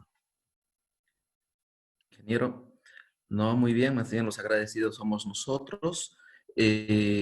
Felicitarle por su excelente presentación, cabalmente un tema de estudio de mucha importancia en nuestro medio para definir proyectos técnicamente viables y a costos razonables.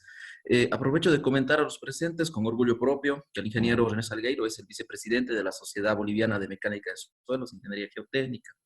También aprovecho en nombre de la sociedad, cumpliendo con el objetivo de generar espacios de difusión del conocimiento, tenemos el agrado de anunciar la realización del segundo ciclo de conferencias geotécnicas bolivianas. Para tal efecto, invitamos a los profesionales, empresas, instituciones a presentar propuestas de ponencias relacionadas con la práctica o investigación en el área de la ingeniería geotécnica. El plazo para la recepción de esta información, bueno, es hasta el lunes 24 de agosto. Ingeniero, entonces procedemos tal vez a responder algunas consultas, preguntas, por favor, que se han generado en nuestra plataforma.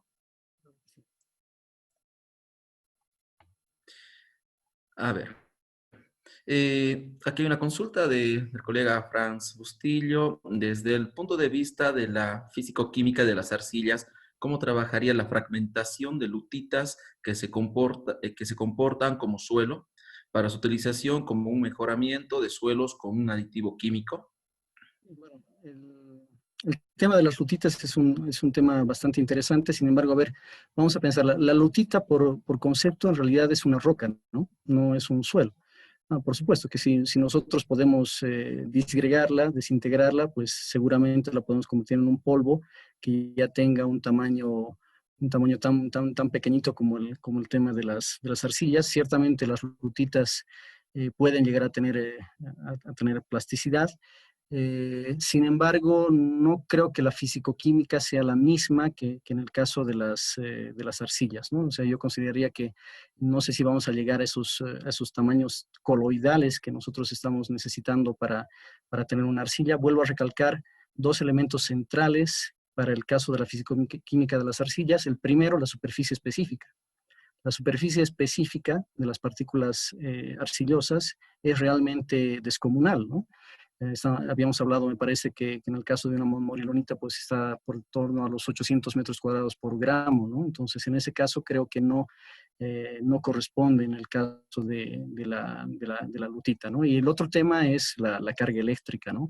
Esta carga eléctrica que se ha dado a raíz de las sustituciones isomórficas que habíamos hablado son cargas eléctricas de la génesis del mismo material arcilloso. Entonces, pienso que no podría compatibilizarse el análisis de las lutitas con lo que nosotros acabamos de explicar en la presentación. Perfecto, ingeniero. A ver, una consulta del ingeniero René García. Buenas noches. En la actualidad, como es de conocimiento de los que trabajan en el tema de laboratorio, no es posible conseguir libremente el hexametafosfato de sodio ni el silicato de sodio. Bajo su experiencia, ¿sería posible utilizar otro defloculante para ejecutar el ensayo de hidrómetro? Este es un tema más, por supuesto, más de laboratorio. A ver, ¿cuál es la idea de la hidrometría, ¿no? De los defloculantes que está mencionando el ingeniero?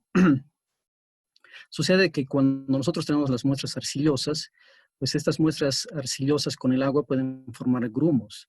Y nosotros lo que estamos intentando es medir la distribución del tamaño de las partículas sólidas de los materiales arcillosos de forma independiente. Es decir, que nosotros deberíamos de intentar poder separar de alguna manera las partículas sólidas para posteriormente aplicar los principios de la hidrometría. Que dicho sea de paso, tampoco son unos principios tan aplicables al caso particular de un material arcilloso. Nosotros en las fotografías al microscopio electrónico creo que ha quedado bastante en evidencia de que las partículas arcillosas son en realidad planas, ¿no? De hecho, están dentro del grupo de los filosilicatos porque habíamos comentado de que filo significa hoja en griego, ¿no? Realmente son como unas hojas de papel si las viésemos. Entonces, si aplicamos la ley de Stokes para poder determinar el tamaño de las partículas en la hidrometría, ya de hecho estamos cometiendo un error, ¿no? El hecho de considerar a las partículas arcillosas como si fuesen esféricas, lo cual no es cierto. Ya en concreto a la pregunta del ingeniero, pues la verdad me sorprende un poco, la verdad que nosotros realizamos de manera rutinaria el ensayo de hidrometría y no hemos tenido problemas en la obtención del hexametafosfato de sodio como agente defloculante, ¿no? Tampoco es que se utiliza una cantidad muy importante en los ensayos. Lo único que podría decirle al ingeniero es de que, bueno, es necesaria la realización de estos ensayos, es imprescindible cuando tenemos un porcentaje de pasante TASMIS 200 importante y cuando tenemos propiedades plásticas también altas, ¿no? Nosotros como práctico usuario en el laboratorio, ya cuando tenemos un porcentaje mayor al 50% de que pase el tamiz número 200 e índices plásticos entre 15 y 20, pues casi seguro que vamos a realizar una hidrometría para dar continuidad a la curva granulométrica, ¿no? Además de eso, el resultado de una hidrometría nos puede ayudar a poder identificar los minerales arcillosos, ¿no? Hay un criterio denominado la actividad de la arcilla, un parámetro propuesto por el profesor Skempton de la Universidad del Imperial College de Londres en el año 1957, si mal no recuerdo, que nos señala que la actividad es igual al índice plástico dividido entre el porcentaje inferior a 2 micrones, ¿no? Esto realmente es muy útil a la hora de poder estimar una mineralogía de las arcillas. Cuando estamos en campo, pues va a ser muy difícil que podamos llevar nuestra muestra para realizar un ensayo de difracción de rayos X. Hay relativamente pocos equipos en nuestro país. Aquí en La Paz yo sé de la existencia de un par de ellos, pero si ya estamos en condiciones más de obras, pues lo normal sería al menos determinar esta actividad de la arcilla y con eso poder inferir el tipo de mineral arcilloso de nuestro suelo. Perfecto, ingeniero, muchas gracias. Bueno, también hay varias otras consultas y bueno, felicitaciones por su exposición, así que voy a dar hincapié a una pregunta más de la plataforma Zoom para después tal vez hacer alguna otra consulta de la plataforma Facebook. La consulta es, ¿un suelo estabilizado en algún tiempo futuro puede perder la nueva resistencia que se le dio? Y si es así, ¿en cuánto? Esa es una excelente pregunta. Esa es una excelente pregunta porque no es que el día de hoy nos hemos dado cuenta que en nuestro país necesitamos de estabilización de suelos. Ese es un tema que se lo viene discutiendo, por lo menos que yo tenga conocimiento, hace unos casi 20 años, ¿no? Probablemente bastante más. Podríamos preguntarnos cuál es la razón por la cual hasta el momento no hayamos intensificado estos estudios de estabilización de suelos y principalmente aplicado los métodos de estabilización de suelos ya en obra. Una de las razones fundamentales es la que acaba de mencionar el ingeniero, ¿no? Es el tema de la durabilidad, ¿no? Siempre va a existir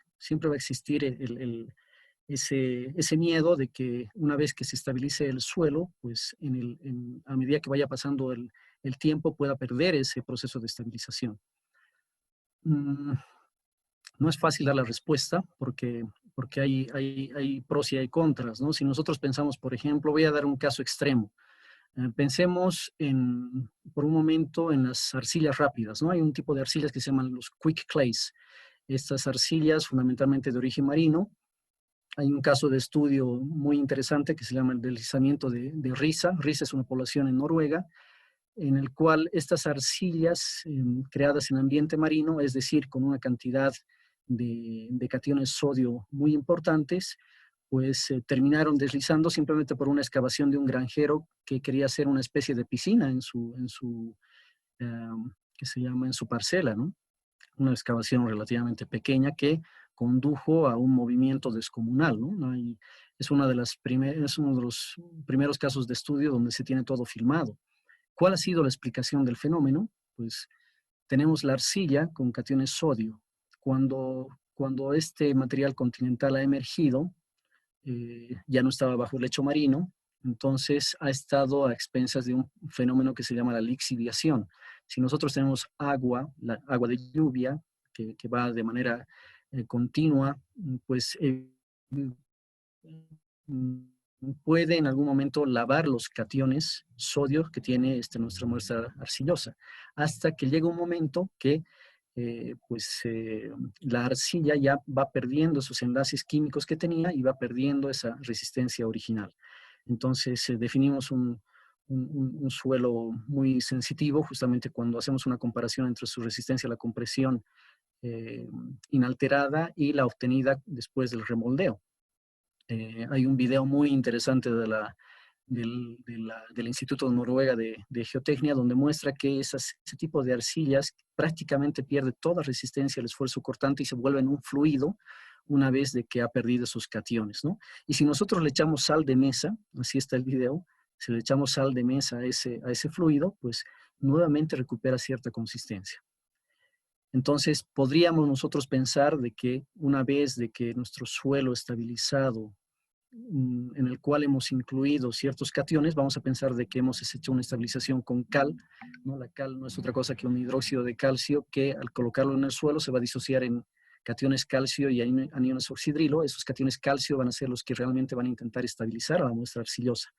Podríamos nosotros pensar de que en el futuro, a raíz de unas lluvias permanentes, pues podríamos lavar esos cationes y reducir la estabilidad. Sin embargo, para eso se necesitan no unos cuantos años, ¿no? Probablemente son periodos geológicos para poder y además intentamos utilizar capas drenantes que no permitan que el suelo pueda fluir dentro de nuestro material, ¿no? Entonces, sin embargo, también existen pruebas de durabilidad. Yo había mencionado de que en los artículos publicados en el grupo de investigaciones de la Universidad de Río Grande do Sul, pues han hecho mucho hincapié en el tema de la durabilidad y han mostrado que esta metodología que he intentado comentar a grandes rasgos también funciona, ¿no? Entonces, además, tenemos carreteras por doquier ya estabilizadas con suelo cal desde hace muchísimo tiempo, ¿no? Entonces creo que ya existe una experiencia y una constancia física de que sí el producto puede llegar a funcionar, ¿no? Lo único que tenemos que saber es cómo utilizarlo, ¿no? Perfecto, muchas gracias por sus respuestas. Ingeniera Fabiana, tal vez algunas consultas de la plataforma Facebook. Sí, ingeniero Salgueiro, en primer lugar, muchísimas gracias por la excelente presentación. Creo que estoy totalmente de acuerdo con ustedes, es fundamental comprender, ¿no?, la mineralogía, la estructura, el tipo de enlaces eléctricos que se dan para poder buscar soluciones en el tratamiento de este tipo de materiales, ¿no? Así que creo que la introducción que nos ha brindado el día de hoy ha sido muy clara y muy oportuna. Muchísimas gracias. Sí tenemos varias consultas, le voy a leer algunas. Consultan, ¿cuáles serían los efectos que podrían tener parámetros de resistencia como el CBR y por supuesto la resistencia a la compresión no confinada al utilizar porcentajes de cal superiores al porcentaje óptimo, ¿no? No sé si nos podría dar alguna experiencia, ¿no?, haciendo énfasis en este tipo de suelos con alta plasticidad. Sí, bueno, realmente sí, digamos que hemos hecho algunas experiencias de suelos cal, fundamentalmente en la empresa donde antes yo trabajaba, estudios más que nada de laboratorio, Sí, no hemos hecho todavía experiencias solamente suelo cal en la universidad, ¿no? Como yo les comenté, el proyecto de grado que he presentado pues era más suelo cal, más aditivo y solamente he utilizado un porcentaje de cal. Sí que existe el porcentaje óptimo de cal, ¿no? Hay metodologías, por ejemplo, la de IDES y Green, si mal no recuerdo, en la cual intentamos llegar hasta un cierto pH del suelo, ¿no? O sea, de la mezcla de suelo cal. Eh, Más allá de ese pH, pues si yo en principio consideraría de que no sería económico, ¿no? Si nosotros ya vamos a tener si hemos llegado a una cierta cantidad de cal necesaria, pues añadirle más, pues parecería que no fuese lógico desde el punto de vista económico. Ahora, desde el punto de vista, desde la fisicoquímica de las arcillas, como habíamos visto, una de las causantes para poder reducir el espesor del agua absorbida era justamente la concentración de cationes. Entonces, en ese sentido, cuanto mayor cantidad de cationes tengamos en el terreno, en principio estaríamos haciendo una reducción de nuestro espesor de agua absorbida. Si reducimos el espesor de agua absorbida, las fuerzas de repulsión van a reducirse, por tanto, la fuerza neta va a ser más bien de atracción, con lo cual nuestras partículas arcillosas van a estar floculadas y finalmente estaríamos logrando resistencia. Eh, para poder responder y con toda humildad intelectual, pues no he tenido la experiencia de tener una estabilización con cantidades de cal superiores a las que indica el procedimiento, lo cual más bien es hasta difícil de conseguir, ¿no? Llegar a los pHs que pide el procedimiento a veces no es tan sencillo, entonces creo que pues en principio, de acuerdo a la teoría que les he mostrado, no debería haber inconvenientes muy agresivos en cuanto a la estabilización, ¿no? Si yo coloco más cantidad de los cationes que realmente está necesitando mi muestra, pues, seguramente llegará a un límite en el cual ya la floculación de mi suelo, ¿no? Perfecto, ingeniero. Nos ha mencionado acerca del método del vector con sol, ¿no? Que hace énfasis en la resistencia a la compresión y los índices de vacío. ¿Se ha pensado en realizar mediciones de otro tipo de parámetros que ya sean asociados a la resistencia o tal vez a la elasticidad de los materiales? Sí, de hecho, el artículo mostrado es uno de los artículos iniciales de la línea esta de investigación en la URGES. En principio sí, por supuesto, estaban preocupados con el tema de la resistencia y bueno, han buscado, digamos, el método de estabilización más común en nuestro medio, que es una estabilización suelo-cemento. Sin embargo, de manera posterior, no solamente que han modificado los tipos de agentes estabilizantes, ¿no? Han utilizado, como les decía, cal, mezclas suelo, cemento más cal, mezclas con polvo de ladrillo, con polvo de vidrio, más cal de carbureto. La cal de carbureto no es otra cosa que un subproducto de la producción del gas acetileno, pero también han estado investigando otras propiedades físico-mecánicas del suelo estabilizado, ¿no? Entre ellas, les comentaba la durabilidad y también la rigidez del material, ¿no? Los módulos elásticos. También ha sido otro tema que ha preocupado en la universidad, ver cómo cambian esos módulos elásticos a medida que se va estabilizando el terreno. Hay también artículos, hay bastantes artículos. Si es que alguien está interesado, pues yo podría también facilitarles estos artículos que han sido generados en la Universidad de Río Grande do Sul. Ingeniero, muchas gracias. Hay muchísimas más consultas que yo se las voy a transmitir ya posterior a esta presentación. Muchísimas gracias. Yo le voy a tomar la palabra respecto al tema de futuras colaboraciones. Actualmente en la universidad habíamos iniciado con una faceta de una investigación con suelos arcillosos en un sector denominado barros negros en el sillar. Y por supuesto, nos encantaría trabajar enriquecernos, ¿no? Con la experiencia, con la vasta experiencia que tiene usted y posibles recomendaciones para hacer el bosquejo experimental de esta investigación. Muchas gracias por ser abiertos y bueno, pues reiterarle mi agradecimiento por esta excelente presentación. Hemos tenido una audiencia de alrededor de 350 personas que han estado pendientes de su exposición y les pediría a la audiencia que vamos a tratar de responder a todas sus consultas. Ya después vamos a transmitir todas estas consultas al ingeniero Salgueiro. El agradecido soy yo, ingeniera Vizcarra, y por supuesto, ahora que ya estamos generando estos espacios de discusión, de espacios de reflexión sobre la temática geotécnica, pues es imprescindible que intentamos unir fuerzas entre las diferentes universidades y nada, nosotros encantados en lo que podamos colaborar. Muchísimas gracias a todos por su presencia. Yo quisiera hacerles la invitación, ¿sí? Para el día de mañana vamos a cerrar, espero, por supuesto, con broche de oro. Va a estar presente el ingeniero Mario Terceros, exponiendo la temática de tecnologías de mejora de punta en pilotes y su beneficio en grandes grupos. Así que queda abierta la invitación. Muchísimas gracias por su asistencia y los esperamos el día de mañana.